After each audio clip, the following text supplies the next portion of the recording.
Welcome everybody back to Boost Motion, guys. And today, I want to start a series. Yes, I want to help you guys with your automotive Q50, Q60 journey. But we're mainly talking about Q50. So, guys, let's jump into the video. First thing, shout out to my whole Boost Motion family. Much love. I really appreciate you guys for your support. So, over the years, you guys have been looking for the right Q50, and you have to start off with the first thing: purchasing your Q50 Infinity Q50. So in this video, I want to talk about 2016 and up Q50s with the VR30 motor, and we're going to try to talk about some of the prices, and pretty much like we want to make sure that we pick the right example so we start off fresh rather than start off one with headaches. So guys, let's jump into that. So we're going to use price car gurus right now, and they have something called price trends. Now with these price trends, it allows us to look and see if we're actually getting a good deal, bad deal. Now, I do want to give you guys a quick asterisk, okay, or PSA. Understand, car prices have come down a lot since the pandemic highs, but they're still expensive. Let me quickly explain. The dealers know what's going on. So if all the dealers are saying, let's just keep the prices the same and lower them a little by little, if there's enough demand, we could keep the prices at where they're at. So anybody who works in the dealership territory understand what I'm talking about. So let's say, for instance, a car is used and it's selling for retail of $50,000, right? Reused. Usually there's something called dealers auctions, and they can purchase the car from dealers auctions and then sell it back to you guys for $50,000, right? Some of these cars are selling for like $30,000, almost 40% cheaper than what the price is, even though pretty much the gap between the wholesale cost versus the retail cost is astronomically a lot bigger than it has ever really been. It was another thing they haven't been talking about in the car community online. So dealers are choosing to not really lose any more money. They're actually gaining money because the prices are so much more lower than what they're worth. That's why when you go to the dealership, they sit there and say, hey, yeah, you might want to get this Q50 for $25,000. They might tell you, hey, listen, we need to get like $7,000, $8,000 down. That's not because the dealership wants to line their pockets with that. That's because the bank that's providing the money or capital so that you can get the Q50 knows that the price of the cars are only selling for like $12,000 to $15,000 through the MNR, or pretty much the dealers auctions. So that's just your collateral to make sure that they are protecting their investment, or they not getting asked out when you choose to purchase a car or get gap insurance. But anyways, so we're gonna use Car Guru's price trends, and we're gonna quickly try to find what prices do you guys want to get into, and I'm gonna talk about the trends and levels from my own experience and plenty of the experience of people around me that have been in the Q50 world for almost a decade now. All right, I've had a 2015 Q50 and I had the 2018, and I've been in this community for pretty much since the Q50 came out, and of course I was in a G37 world too. So let's jump into it. Let's quickly zoom out. So as of right now, I'm going to zoom down. I put the time frame from January of 2019 to 2024. Now, before I get into price trends and everything like that, I want to tell you guys straight up. Here's an honest truth. Which Q50 VR30 should you get? Should you get the Q50 VR30 with the Red Sport, or should you get the non-Red Sport? Honestly, guys, this is up to you guys' pockets. And what I mean by that, when I say that, is this, right? You can go and say, hey, you want to get a 2016 Q50 VR30 Premium, right? That's pretty much and/or base, right? You're not gonna have with most of the optioned up car, but guess what, right? You still have the motor, you still have the same transmission, you still have a lot of similar mechanics on it. But you might be able to get, let's say, Red Sport for about $3,000 more, possibly with a little bit more higher mileage. So you get a more well-equipped car for another $3,000-$4,000, because these cars have depreciated a lot in the last 8 years. So I want you guys to look at that price and try to find out where you actually want to actually sit. So my recommendation is this: if you want to get a Q50, it's always best to try to get the sport version. I just recommend it. You got the BBK, you have the larger wheels, you have the paddle shifters, usually a lot of the ninny nads, the sports seats and things, or sometimes the sport bumper. If you guys care about that, I think you guys should actually just spend a little bit more money and get that. Or for some people who want to purchase a newer version, let's say the 2018 and up Q50s with the newer bumper, right? You can choose to, I'm going to throw this out there, if you get a 2016 or 2017 and you just want the newer bumper, the new front bumper, you can buy that bumper for $250, $300 and have a shop paint it for you and install it. If it's saving you $5,000 between 2016 and 2018 Q50, just purchase that. I'm being honest with you. If as long as the mileage is the same, everything else is the same, you really gonna let a bumper stop you from a bumper make you spend $5,000 more on a finance or cash purchase? No, I'd rather not. I'm being honest with you guys. I'd rather not. So try your best to get the sport version. I don't care if it's a 3.0T Sport, which they don't make many of, and or a red Sport. It's a better premium. It's a nicer place to be. Even though some people say it doesn't matter, it's just all appearance. At the end of the day, I had a 2015 premium and I had a 2018 also, pretty much premium luxe. Even though I had the sport bumper, I had the appearance package. I didn't get the BBK, the shocks, and the paddle shifters. But everything else is pretty much the same like the red sport. So, but if you can, if the money's if it's really close, just see if you can buy the sport version. All right. Now, there's no hate to luxe or premium guys too. At the end of the day, if you still get the car well equipped, it's not a problem. But if you can choose to do so. Now, so looking at the prices from 2019 to 24, we had 5 years of price trends. Don't pay anything in the middle between 2020 and 2023 because that's inflated prices that never exist. So if you want to purchase a 2016 or 27 Q50, let's see what some of the prices are and where they are listed. So in 2019, remember these cars came out in 2016, 2017, and as we can see right now from the price trends, these cars have fully depreciated. Fully depreciated. So as of right now, on average, this also includes 2.0T sports and hybrids, I believe, are still being made in 17 and 16 and 17. Your average price right now in 2024 is about $17,000 or $16,000. That means below and above depending on mileage and trim level. I'm going to tell you guys straight up right now, you should not be spending more than $20,000 on an Infiniti Q50 2016, 2017. Period. That's it. I don't care what no one says. If it's more than 20,000, I don't care about the mileage. I'm sorry. I'm going to tell you straight up right now. I'm not going to care about the mileage at this point because this car is literally 8 years old and you're spending over $20,000 because its mileage is 40,000 miles. It's a baby. Listen, we'll talk about the engine and everything a little bit later in this video, but no. And make sure that price is below $20,000. Make sure it's a red sport or silver sport, and you should be good to go. If it's anything lower than that, like a premium 3.0T, all-wheel drive or rear-wheel drive, you should be aiming for $15,000 to $17,000 depending on mileage. And remember, as the mileage goes up, I've seen Q50 sell for $12,000 to $13,000 with like 90, 120, 130,000 miles. More than that for an 8-year-old car. So as these examples are best when are pretty much, I would leave these as the best case scenarios, $17,000 to $18,000 with mileage between 50 to 70,000 miles or even lower. All right. Now we're gonna click those off, and then let's keep that on there. Let's go to 2018s. You're gonna see the difference from you just jumping from a 2017 to a 2018. Look how much more money you're spending. As of right now, the average price is $20,000 just because it's a 2018 with a different bumper. You see what I'm saying? You're spending almost $3,000 to $4,000 more because of a bumper.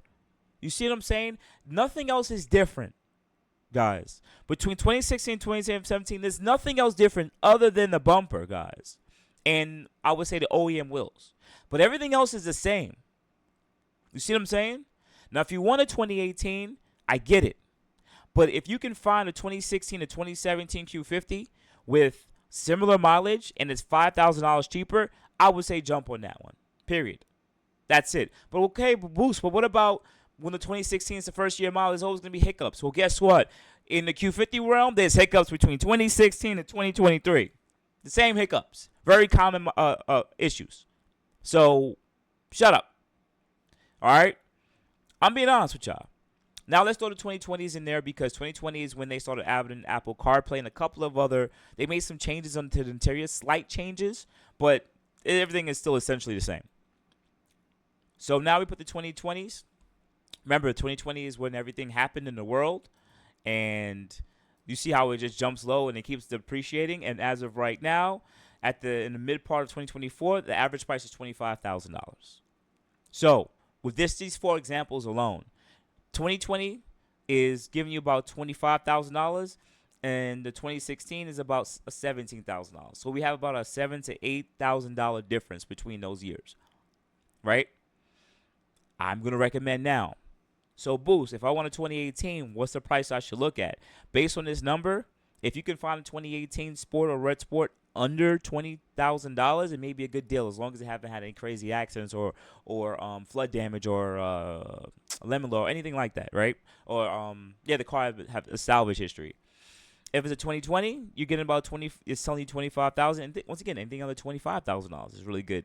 You're gonna see premiums. You're gonna see Luxes under that price. Remember, this is an average price, so you're gonna try to go through the numbers and see what's close to you and what's pretty much giving you the tech that you want and the color you want. But don't go blow your ass out here and drop $30,000 on 2020 because it's a red sport and it has like 30,000 miles on it. No, don't do that. Drop down to the 2018 and see if you could get a better example. Same car. Sorry, same car. I'm sorry, you're gonna have to go for the older year to save $5,000 to $6,000 to $10,000. Right?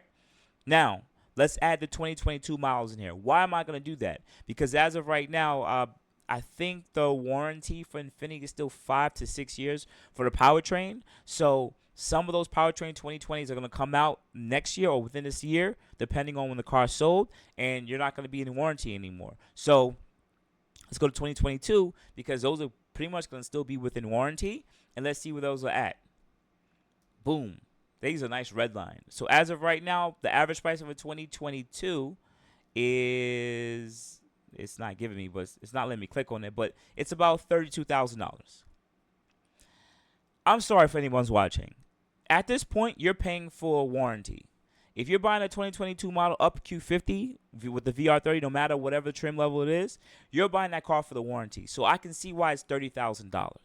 Period. You're buying it because of the warranty from factory. At this point, you should look into, if you buy it, you should look into purchasing an extended factory warranty that adds an additional miles or years on top of your factory warranty. So the factory warranty is 5 to 6 years, and you can add another 3 or 4 additional years on top of that through the factory warranty. I would recommend doing so, especially if you're going to keep in the car for a while, because you will run into issues with this car, even with the newer models. You just will. Maybe not at the start, but through time, these cars will have some issues. Maybe not everybody, but the percentage of you having issues is high enough. All right. And finally, let's throw the 2024 models in there, which is 10 years of the Q50, which is insane. They're $42,000. So someone's going to the dealership lot and dropping $42,000 to $50,000 to $55,000 on brand new Red Sports Q50s, whatever it is. They're dropping money on it. They get it under a lease. These are all leases at this point. So let me look at the price difference and change year over year. Let's do a quick price drop, and then we'll get to some of the maintenance stuff. Quick price drop. A year ago, these cars, 2016s, were 20% more expensive. Same thing for the 2017s, 2018s, 2020s. So on average, it looks like the average drop in price a year over year from this time last year is about 20%. But it looks like you get the best deals between 2016 and 2017, maybe the best deals, and 2020 is like the best deals. For some reason, 2022 is to give you almost 22%. So that might be something you guys might look into, but that, I told you, is about a $32,000 car here. You're talking about a 2022 model with factory warranty that's going for $32,000 versus a 2016, which is going for $16,000. That's double the price. You're buying two 2016 Q50s for the price of one. I'm sorry. If you really want a Q50 bad and you want to send a loaded tech and you want a sport, it looks like the best option is to buy 2016 to 2017 loaded up Q50 Red Sport and just buy an extended warranty from a third-party company that actually is a good one. Do your research, look into third-party warranties, because some of them aren't that good, but there's plenty of information to buy a good third-party warranty, because if something ever happens, they can replace your motor, replace your turbos, and replace your transmission, right? And you're saving $18,000, and that's also on top of inflation and high interest. Sorry, I'll take the inflation part. High interest. So I recommend that. If you really want the newer body look, get the 2018s and call it a day. I don't want to hear nothing about 2020, 2022s. Just cop a 2018, right? Cop a 2018 or 2019 in this case, because the 2019s have depreciated about 18, 17, 18%. But 2018, cop that one with the sport or the sport or the red sport, and you can finance that car for what? That car is a little under $20,000, and buy another extended warranty. Boom, that's it. You'll thank your pockets later, and you'll thank me later. All right. Now, quickly to bring this video to a close, I want to add a couple parts. Understand the Q50 has been out for 8 years for the VR30. There's enough information on some of the issues you may run into with these cars. There are a small percentage of people who ran into a porous block issue, which pretty much means the head gasket started lifted and coolant is starting to get into the combustion chamber. There are people who had turbo issues where the turbo starts to fail over a certain amount of mileage. It happened to me in my 2018, but also mine is a performance car. It is what it is. You have some people who had injector issues, which still could happen even on, let's say, stock tune. People ran into those issues at some period too. And there are going to be a couple other knickknacks I could speak about, but not so much. But it isn't as common as those last three things I've just sat there and said. Turbos, motor, and yeah, pretty much turbos and motor and injector issues. But outside of that, everything else is going to be like any other car. Everything's going to have a service life, a service history. So low pressure fuel pumps, modules, window stuff, like anything. Every car would have a common issue because there's a certain amount of time. So understand, if you get a 2016, 2018, that car has been out for X amount of years, 8 years. So there's gonna be things that come to the end of its service life. If you want the protection of like, all right, if anything happens, I'm gonna get the 2022 model, or even the 2021. I believe it's 5 years for a factory warranty. Then that would make sense, because if something bad happens, it happens. But guess what? The car is not close to its service history, so you're paying extra money for the safeguard of it, but you're not going to really run into injector issues and stuff, because you're most likely going to have lower mileage and lower service life on a lot of parts, and the transmission, the motor, all that stuff. So a lot of stuff isn't going to really run into any issues. So that's why I'm saying, like, it might be cheaper just to get the one that's an older car with the same mileage or lower mileage, and just buy a third-party warranty to pay for itself. You see what I'm saying? Because if you purchase a third-party warranty, let's say on a 2016, and it's a good third-party warranty company, and let's say you find out the motor is having a coolant issue, they approve the repair, because it takes a little while, and that could be they'll pick up a used motor, which is kind of an annoying thing. It happens with third-party warranties. But if you paid $2,000, $3,000, $4,000 for the third-party warranty, it pays for itself, because you'll go get a motor that's like $5,000, $6,000 or $5,000, and then labor on top of that. So it paid for itself. So you get a new motor with new or less mileage. Even you might have to replace the turbos with that, whatever the case might be, and that's it. The third party warranty is like paying into a bank, right? It's like you put $5,000 down, or you pay it through your monthly payments, right?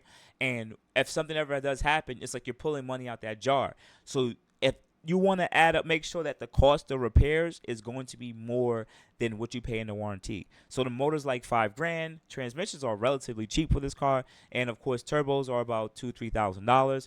Also, you can get aftermarket turbos which won't be covered under warranty if you choose to do so. So understand, it just might be better just to get the cheaper one. I mean, that's just my personal opinion. I'm gonna bring it to a close here, and just say that those are some of the common issues. Look at third-party warranties. Look at the trim level you want to get. Once again, I'm not putting down Luxes or Premiums or rear-wheel drives or bases or whatever.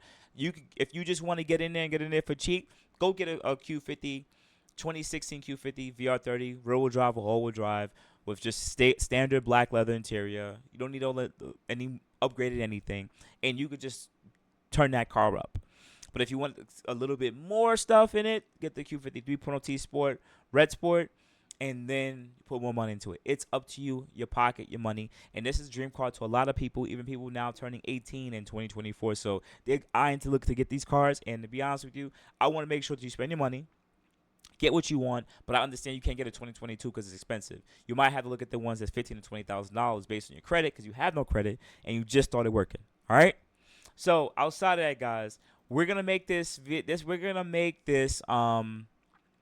like a little series where I'm going to go through every step from what you choose to purchase. You know what I'm saying? Like I said, watch out for salvage vehicles, watch out for flooded vehicles. I mean, accidents happen, but try not to get a car that's been totaled. You can use Car Gurus, which is really good, which gives you Carfax, and always look into the Carfax auto check to see if this cars went through any issues. All right. And the last thing I would think they would say, people would say is, well, should I buy a high mileage Q50? If for the people made to this part, you can, but understand it could have 200,000 miles, and it could be the original motor, turbos, and transmission, but it didn't meet you yet. It had granny, it had uncle, it had granddad driving that car, extended amount of mileage, and just doing constant oil changes and stuff like that, changing tires out, right? But they meet you, and now you're turning the boost from 8 psi to 16 psi. You get what I'm saying? So some of these parts wasn't living this life at 16, 24, or 30 psi. They were living it at 8, and now you increase the amount of compression. You increase the amount of power, which is going to affect a lot of components that are at their end of service life. All right? So outside of that, guys, you have a good morning, good afternoon, good night. I really appreciate you guys for showing Boost your support over the years. Man, it has been a freaking journey, man. So let's go. Let's jump into it. Let's go to the next video. Guys, please subscribe. Please subscribe. Hit the like, man, for my Boost family. I want to get this channel back on and popping. And if I see there's really some love in it, man, I'll get another Q50, bro. Or I'll get an Infinity G37, which I still haven't got a G37 coupe yet. I'm really eyeing them right now. All right? Outside that, guys, I appreciate it. You guys have a good day. Thank you.